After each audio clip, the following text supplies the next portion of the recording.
Hello everyone, welcome to your own channel. तो आज का हमारा जो टॉपिक है उसको आपने टाइटल में देखकर समझ ही लिया होगा कि हमारा जो टॉपिक है ऑस्मोटिक डाईयूरेटिक्स। ऑस्मोटिक डाईयूरेटिक्स से आप क्या समझते हैं? The diuretics those work on whole nephron और specially the loop of Henle. So हम क्या कह रहे हैं कि हमारे ऐसे डाईयूरेटिक्स जो पूरे नेफ्रॉन पे वर्क करते हैं, या फिर स्पेशली हम कह सकते हैं कि they will work on loop of Henle, या these are of two types. You will learn this by OMG। कैसे? You will learn this like osmotic डाईयूरेटिक्स,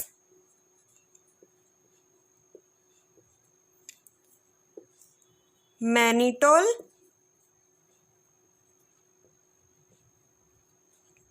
and second one is glycerol. Yeah, osmotic diuretics are of two types which are mannitol and glycerol. तो हमें जो देखना है इनके बारे में, सबसे पहले हमें कुछ स्पेसिफिक चीज़ें देखनी है कि क्या है ये, कैसे वर्क करते हैं, ठीक है, क्या वर्क करते हैं, किस तरीके से इनकी एक्टिविटी होती है। जैसे कि पहले हमने पढ़ा था पुरानी वीडियो में, जिसका लिंक जो है मैं डिस्क्रिप्शन में दे दूंगी, कि जो डाईयूरेटिक्स होते हैं उनका काम क्या होता है। वो वाटर के रीएब्जॉर्प्शन को प्रिवेंट करते हैं, या वाटर और सोडियम के रीएब्जॉर्प्शन को प्रिवेंट करते हैं, जिससे कि यूरिन जो है डाइल्यूट हो जाता है, या सो हाइपरटेंशन विल बी डिक्रीज्ड। सो आज भी हमें ऐसे ही बात करना है कि हमें क्या सबसे पहले देखना है। Osmotic diuretics are of two types, mannitol and glycerol. तो एक एक करके हम बात करेंगे। सबसे पहले हमें बात करनी है मैनिटोल की। मैनिटोल के बारे में क्या पढ़ना है?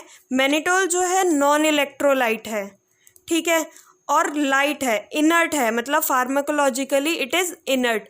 सो इसका मतलब क्या है? अगर कोई भी सब्सटेंस अगर इनर्ट है या नॉन इलेक्ट्रोलाइट है, जिसका मतलब है वो हैवी नहीं है, ठीक है, हैवी नहीं है, तो हम उसे ज़्यादा अमाउंट में भी दे सकते हैं। वही ये कह रहे हैं, गिवन इन लार्ज क्वांटिटीज़, जिससे कि हमें जो एक्शन चाहिए, जो प्रॉपर एक्शन हमें चाहिए, वो हमें मिल जाए।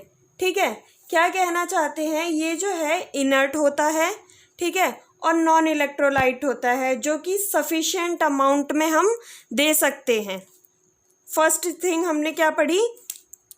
नॉन इलेक्ट्रोलाइट है, या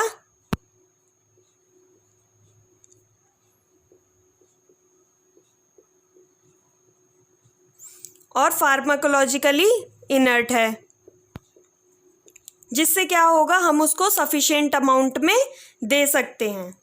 फर्स्ट थिंग समझ आई। जो हमारी दूसरी थिंग है वो ये क्या कह रहे हैं? ये जो है लिमिट कर देते हैं ट्यूबुलर वाटर को एंड इलेक्ट्रोलाइट को रीअब्जॉर्प्शन से। ठीक है, मतलब सीधी बात, जैसे हमने पहले पुराने अपने डाईयूरेटिक्स में पढ़ा था कि ये प्रिवेंट करता है किसको? वाटर को और जो हमारे इलेक्ट्रोलाइट हैं उनके रीअब्जॉर्प्शन को, या water and electrolyte reabsorption limit हो जाता है, ठीक है, जिससे कि हमारा यूरिन जो है डाइल्यूट हो जाएगा। मतलब मेन हमारा पर्पस क्या है? हमें डाईयूरेसिस कराना है, ठीक है, तो डाईयूरेसिस भी ऐसे ही होगा ना, वाटर को प्रिवेंट कर देंगे कि ताकि वो ट्यूब्यूल्स में ना जा पाए। ठीक, नेक्स्ट हमारा जो है रिटेन्स वाटर आइसोऑस्मोटिकली इन प्रॉक्सिमल ट्यूब्यूल। ठीक है, क्या कहने का मतलब है इसका? जैसे कि हमारी PCT है, ठीक, इसको हम जैसा हमारा वाटर का कंसंट्रेशन यहाँ है, सेम वैसा ही बाहर रहेगा, आइसोऑस्मोटिकली रेगुलर रखेगा। अगर ये क्यों कर रहा है? ये पहले इस बात को समझते हैं, ये क्यों कर रहा है। अगर हमारा वाटर का कैपेसिटी यहाँ पर कम हो, ठीक है, वाटर यहाँ पर कम हो, तो क्या होगा? वाटर यहाँ से यहाँ जाने लगेगा ना। As it happens in low blood pressure, क्या होता है कि अगर यहाँ पर फ्लूइड कंटेंट कम है, ठीक है, बाहर पीसीटी के बाहर अगर फ्लूइड कंटेंट कम है तो नेचुरल सी बात है यहाँ से फ्लूइड कंटेंट यहाँ जाएगा, एब्जॉर्प्शन बढ़ जाएगा, ठीक है। ऐसा ही उल्टे केस में होगा, अगर यहाँ वाटर कंटेंट ज़्यादा होगा तो यहाँ से यहाँ आएगा ना। तो इसको ये क्या कर रहा है, वाटर को आइसोऑस्मोटिकली बिल्कुल रिटेन करके रख रहा है, मतलब जितना बाहर है वाटर उतना ही अंदर रहेगा, जिससे इधर उधर ना जा सके, जिससे हमें हेल्प होगी डाययूरेसिस कराने में, ठीक है। नेक्स्ट हमारा काम क्या है, इनहिबिट करता है, जैसा कि आप यहाँ पे देख सकते हैं, it inhibit transport process in thick ascending loop of Henley. ये मेन कारण है डाययूरेसिस का, सबसे मेन कारण है। अगर मैं इसे रेड कलर से टिक भी कर दूँ ना तो सबसे मेन कारण यही है कि ये इनहिबिट कर देता है ट्रांसपोर्ट प्रोसेस को असेंडिंग लूप ऑफ हेनले में, जिससे कि हमारी डाययूरेसिस बहुत अच्छे से हो जाती है। नेक्स्ट हमारा पॉइंट है, एक्सपेंड कर देता है एक्स्ट्रा सेलुलर फ्लूइड वॉल्यूम को, जिससे कि हमारा जो फ्लूइड है वो अंदर से बाहर ना जा पाए, ठीक है। क्या कह रहा है ये, अगर जैसा कि मैंने पिछली बार बोला, पिछले उसमें बोला, या तो रेगुलर रखेगा, ठीक है, रेगुलर रखेगा, नहीं तो इसने क्या किया, ये बाहर वाले फ्लूइड को एक्सपेंड कर रहा है, ठीक है, बढ़ा दिया। यहाँ पे फ्लूइड कंटेंट कम है, ठीक है, यहाँ पे फ्लूइड अगर कंटेंट कम है तो ऑब्वियस सी बात है यहाँ से फ्लूइड यहाँ आ जाएगा ना, या समझ रहे हैं आप इस बात को। तो अगर ये इधर आ जाएगा तो हमारा फ्लूइड जो यूरिन में जाना है, जो यूरिन का हमारा डाइल्यूशन है वो ज़्यादा हो जाएगा, ठीक है, हमारे लिए तो वही काम देगा ना, यही चीज़ हमारे लिए हेल्पफुल होगी कि डाययूरेसिस बहुत फास्ट हो जाएगी, ठीक है। नेक्स्ट ये कह रहे हैं जीएफआर बढ़ा देता है, ग्लोमेरुलस फिल्टरेशन रेट अगर बढ़ेगा, यहाँ पर देखिए कि अगर ये जीएफआर बढ़ जाए तो ऑब्वियस सी बात है ज़्यादा फ्लूइड नेफ्रॉन में आएगा। अब ज़्यादा फ्लूइड नेफ्रॉन में आएगा तो सीधी बात है ज़्यादा यूरिन भी प्रोड्यूस होगा, ठीक है, डाययूरेसिस अच्छे से हो जाएगी। और इनहिबिट करता है रेनिन के रिलीज़ को, रेनिन के रिलीज़ को इनहिबिट करने से क्या होगा, अगर रेनिन का रिलीज़ इनहिबिट होगा तो वही बात है, यहाँ जो एब्जॉर्प्शन बैक हो रहा था, रीएब्जॉर्प्शन जो हो रहा था फ्लूइड का, वो रुक जाएगा, जिससे हमें डाययूरेसिस करने में हेल्प मिलेगी, ठीक है। आप समझ रहे हैं इस बात को। और उसके बाद इसका जो लास्ट बात जो ये कह रहे हैं, ये क्या कह रहे हैं, ये कह रहे हैं कि हमारे लास्ट पॉइंट ये है कि ये रीनल ब्लड फ्लो को इंक्रीज कर देता है।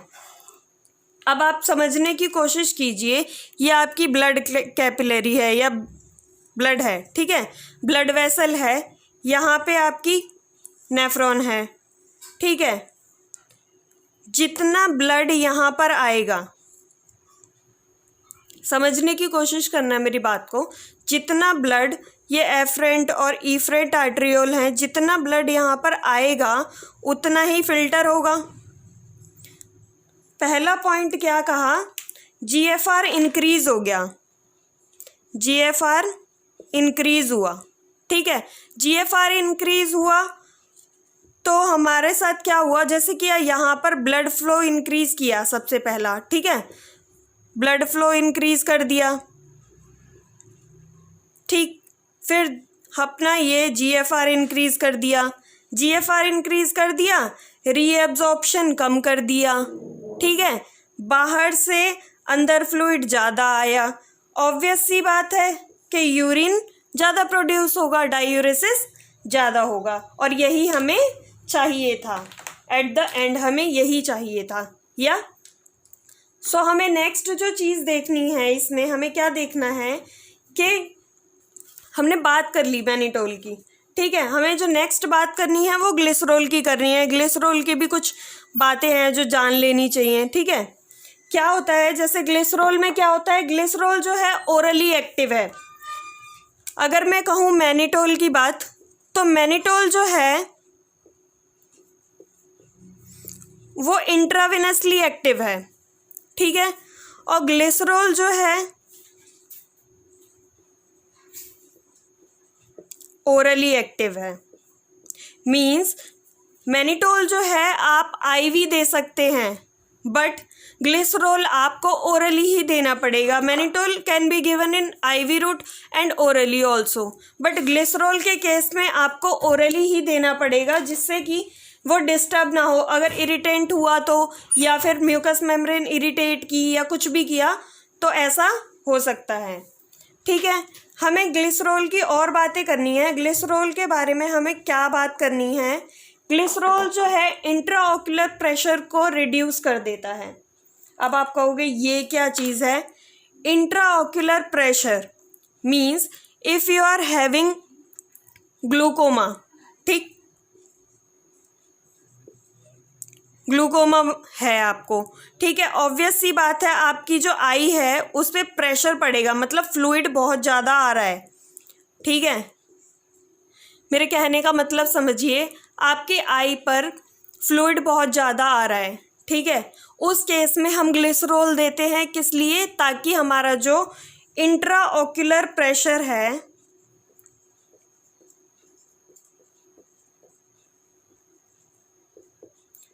जो है वो डिक्रीज हो सके। ठीक है, और उसके बाद हमें क्या बात करनी है? ये तो हमारी ग्लिसरोल की बात हुई। ग्लिसरोल के बारे में इतना कुछ हमें जानने की ज़रूरत है नहीं। ठीक है, नेक्स्ट जो हमें जानना है वो हमें जानने हैं मैनिटोल के जो चीज़ें हैं वो हमें जाननी पड़ेंगी। क्या? एडमिनिस्ट्रेशन, या फिर आप कह सको कि इसकी पैथोलॉजी क्या होगी या पैथोजेनेसिस क्या होगी इसकी। मैनिटोल की अगर मैं पैथोजेनेसिस आपको बताऊं, generally how it works, 20% mannitol जो है वो दिया जाता है। ठीक है, आईवी, ठीक, 20% आईवी अगर हम मैनिटोल को एडमिनिस्टर करेंगे तो उसके बाद क्या होगा? उसके बाद ये जो है फ्रीली फिल्टर हो जाएगा ग्लोमेरुलस से। ठीक है, फ्रीली फिल्टर हो जाएगा। इसका मतलब क्या है कि कहीं भी इसका रीअब्जॉर्प्शन नहीं हुआ ब्लड में, जैसा कि हमने कहा था इनर्ट है, ठीक है, ज़्यादा एक्टिव नहीं है, तो वही बात यहाँ पर हो रही है। क्या होगा? फ्रीली फिल्टर हो जाएगा। ठीक है, उसके बाद ये क्या करेगा? ये हमारे ट्यूबुलर फ्लूइड की ऑस्मोलैरिटी इंक्रीज़ कर देगा। ठीक, इंक्रीज़ कर देगा ट्यूबुलर फ्लूइड की ऑस्मोलैरिटी। या उसके बाद क्या करेगा? इनहिबिट कर देगा रीएब्जॉर्प्शन को।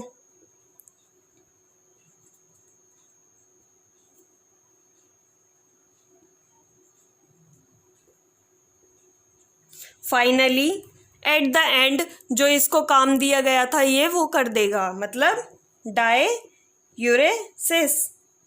समझ रहे हैं आप मैं क्या कहना चाहती हूँ? कि इसका जो फार्मापैथोजेनेटिक्स है, मतलब अगर हम कहें कि how it works on pathological condition, कैसे वर्क करेगा? 20% मैनिटोल अगर एडमिनिस्टर किया गया है आईवी, तो ये फ्रीली फिल्टर हो जाएगा ग्लोमेरुलस से, जो ट्यूबुलर फ्लूइड है उसकी ऑस्मोलैरिटी इंक्रीज़ कर देगा। ठीक है, और इनहिबिट कर देगा रीएब्जॉर्प्शन को, और फाइनली डाययूरेसिस करा देगा। ठीक है, उसके बाद क्या है? यूजेस अगर हम कहें, यूजेस कह लो या कॉन्ट्रा इंडिकेशन कह लो, ठीक है, दोनों एक साथ ही आएंगे इसके, कि जो जहाँ यूज़ किया जा सकता है उसके अपोजिट कंडीशन में इसको हम यूज़ नहीं कर सकते, सीधी बात है ना। Mannitol is never used for treatment of chronic oedema और नेट्रीयूरेटिक। सीधी बात है, अगर diuretics as a diuretic use हो रहा है तो एज अ नेट्रीयूरेटिक यूज़ नहीं हो सकता, because they are positive to, मतलब अगर हम कहें तो अपोजिट टू ईच अदर ना, या आई एम राइट। सो ये बिल्कुल अलग हैं दोनों आपस में, डाययूरेटिक्स एंड नेट्रीयूरेटिक्स बिल्कुल अलग हैं। तो डाययूरेटिक्स के केस में अगर यूज़ कर रहे हैं तो नेट्रीयूरेटिक्स के केस में यूज़ नहीं करेंगे। अगर हम कहें कि किसी पेशेंट का इंट्राक्रेनियल प्रेशर बढ़ा हुआ है, ठीक है, इंक्रीज इंट्राक्रेनियल प्रेशर और इंट्राओक्यूलर टेंशन, ठीक है, तो इसका क्या काम होगा, ये जो है वहाँ से फ्लूइड, देखो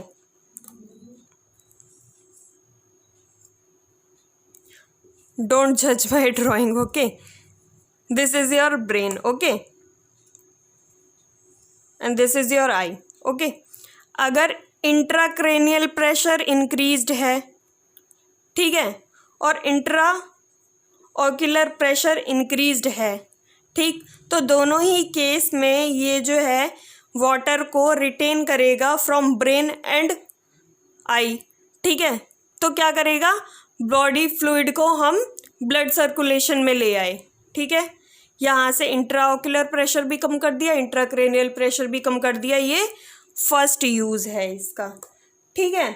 उसके बाद ये क्या कहना चाहते हैं कि अगर हेड इंजरी है, मैंने एक यूज़ बताया कि आप आईसीपी के केस में और आईओपी के केस में इसे यूज़ कर लेंगे, ठीक है, but in case of head injury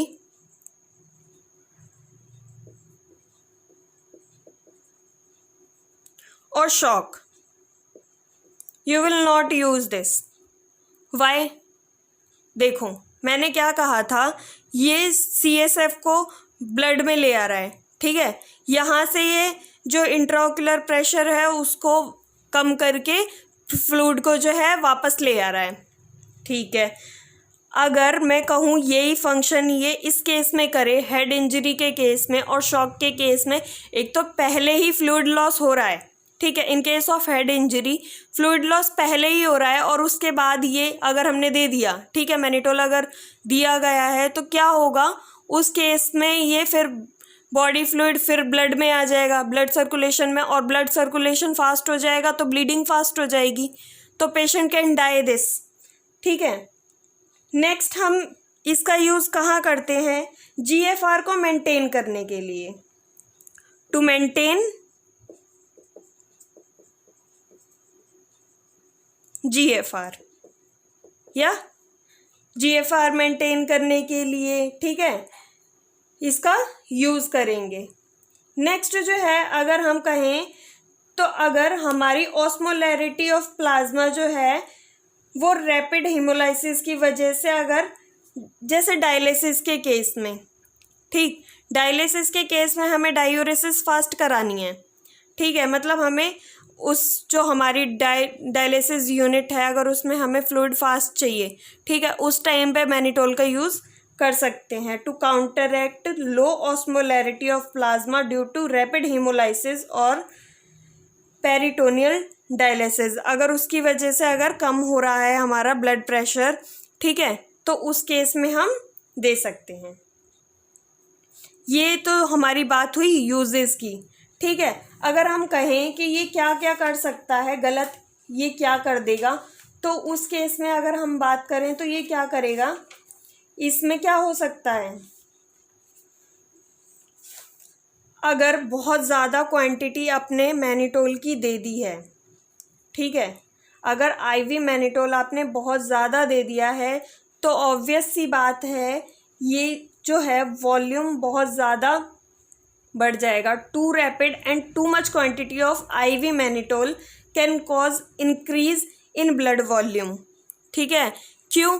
अगर आपने बहुत ज़्यादा, अगर नॉर्मल क्वांटिटी आप दे रहे हैं जितनी दी जानी चाहिए, तो उसमें तो ये ऑस्मोटिक फ्लूइड की ऑस्मोलैरिटी इंक्रीज कर देगा, मान लिया, मतलब नेफ्रॉन में इंक्रीज हो जाएगी। बट अगर आपने एक्सेसिव क्वांटिटी में दे दिया तो ब्रेन से भी वापस आ गया, आई से भी वापस आ गया, बाकी ऑर्गन से भी आ गया ब्लड में, तो क्या हो जाएगा, ब्लड वॉल्यूम बहुत ज़्यादा बढ़ जाएगा, ठीक है।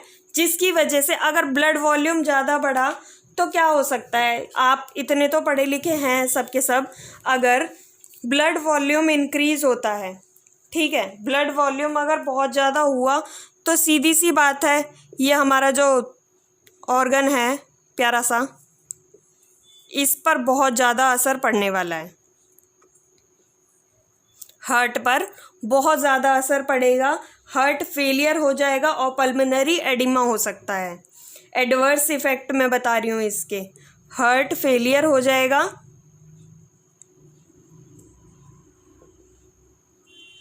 और पल्मोनरी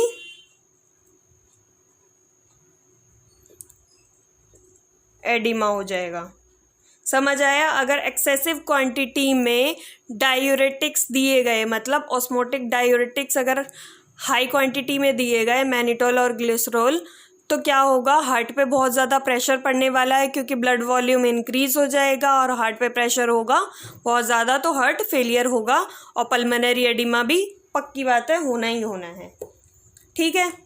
नेक्स्ट अगर हम जनरल में कहें तो क्या क्या हो सकता है? जनरल में हेडेक हो जाएगा। ठीक है, वही अपना पुराना, ये तो हमेशा से ही चलता आया है, नोज़िया एंड वॉमिटिंग। कोई भी ड्रग, कोई भी मेडिसिन अगर आपको एडवर्स इफ़ेक्ट शो करेगी तो नोज़िया, वॉमिटिंग, हेडेक तो होना ही होना है। ठीक है, समझ आया?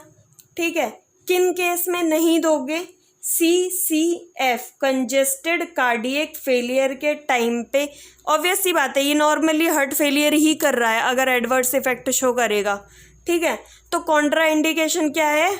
अगर CCF है किसी इंसान को, कंजेस्टिव कार्डियक फेलियर है, उस केस में डायूरेटिक्स नहीं दिए जाएंगे, ऑस्मोटिक डायूरेटिक्स नहीं दिया जाएगा, मैनिटोल और ग्लिसरॉल नहीं दिया जाएगा। पल्मोनरी एडिमा अगर है किसी को तो नहीं दिया जाएगा। ऑब्वियस सी बात है कि अगर ये पहले से यही काम करना है इन्हें तो ये चीज़ तो देनी ही नहीं है, कॉन्ट्रा इंडिकेटेड है इस केस में। ओके, तो आशा है आपको आज की वीडियो समझ आई होगी, पसंद आई होगी। अगर कोई भी जानकारी हो या कोई भी क्वेरी हो तो प्लीज़ कमेंट में पूछें। बाकी अगर वीडियो अच्छी लगी हो तो लाइक करें, शेयर करें, सब्सक्राइब करें। Thank you so much. This is Neha Sharma.